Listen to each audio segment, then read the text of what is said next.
Alors, à 2 jours des élections, enfin du premier tour des élections régionales, il n'est pas inintéressant de revenir sur cette promesse faite à l'époque par l'ancienne majorité socialiste pour justifier cette fusion, ce passage de 12 régions, de 22 à 12 régions en France.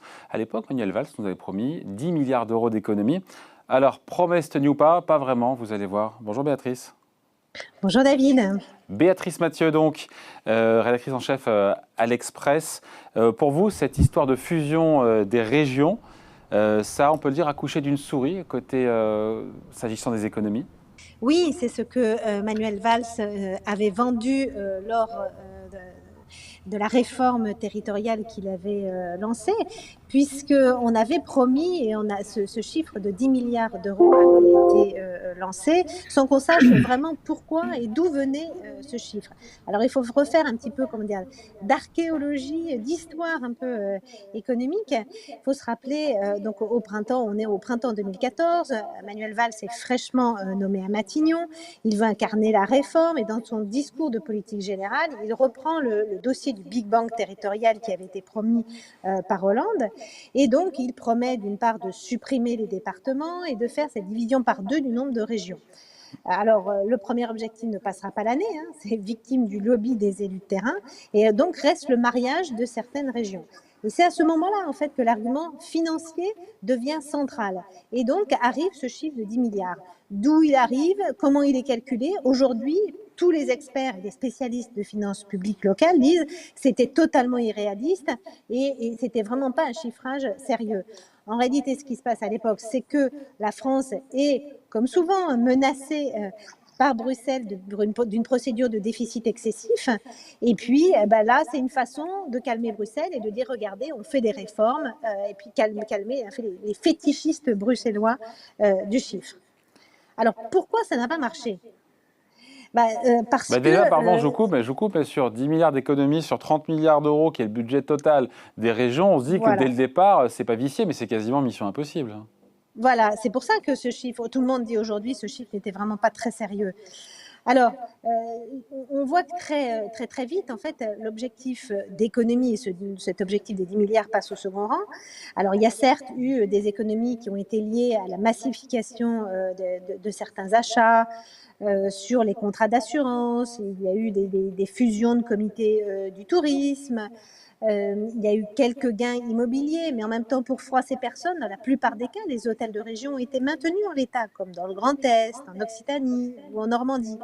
Et alors, ce qui a vraiment pesé en fait sur les dépenses de fonctionnement, c'est l'harmonisation des rémunérations.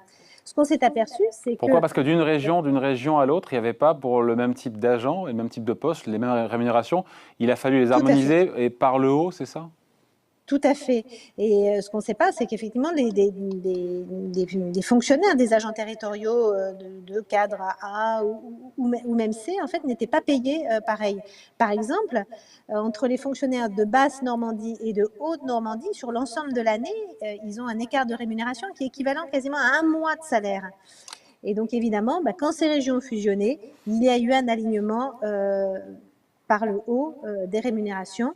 Et à cela s'est ajouté, dans certains cas, un alourdissement aussi des frais de personnel liés à la reprise des compétences transport qui Ah. étaient autrefois données aux départements et qui ont été rebasculées sur les régions.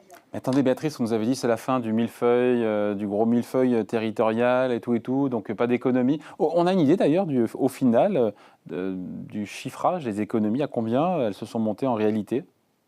Alors, en réalité, il y a eu assez peu d'économies parce qu'il y a eu un rapport intéressant de la délégation aux collectivités territoriales qui est paru en février dernier et qui montre que les dépenses de fonctionnement fin 2019 étaient au même niveau que fin 2015, Voilà. que ce Tout, soit pour les régions donc, fusionnées ou les ouais. autres. Donc tout ça pour ça. Tout ça pour ça. Voilà. Ouais. Après, les régions sont devenues plus grosses, mais les moyens non plus n'ont pas suivi. C'est là où on se dit, quand on se compare, on sait bien on n'est pas obligé de se comparer par rapport aux Länder allemands, mais par rapport aux régions espagnoles ou italiennes, on est un peu, je sais pas, on peut dire comme ça, des nains financiers. on est des nains financiers, effectivement, par rapport à ces régions, mais même des nains financiers par rapport aux autres collectivités en France. On parle beaucoup des régions, on parle énormément des régionales et du poids politique de ces présidents de région, mais quand on regarde le budget de l'ensemble des régions, c'est 30 milliards d'euros, c'est à peine plus d'1% du PIB, c'est 2 fois moins que le budget des départements. Et moins aussi que le budget des communes et des intercos. Donc, on leur a donné énormément de pouvoir, notamment sur le pouvoir économique, le pouvoir de la formation aussi des chômeurs.